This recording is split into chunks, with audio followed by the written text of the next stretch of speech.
Hey everybody, Bearded Ford Tech here. Welcome back to the channel. I have this Tahoe that's an emergency vehicle here. The operator says that the AC does blow cold, but it's just kind of weak. So let me show you what I got going on here. I had the AC machine hooked up and the pressures were fine, but I went ahead and evac it and recharged it anyway. There's the low pressure. There's the high pressure. And let's go take a look at the cabin air filter. So it's blowing,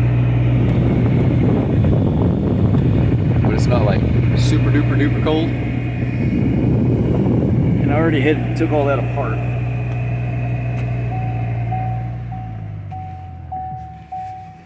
I went ahead and took all this apart, and this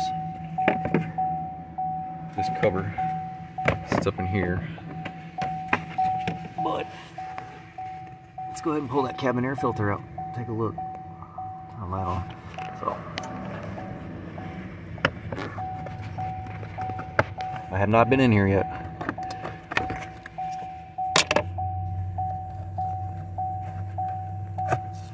Ugh.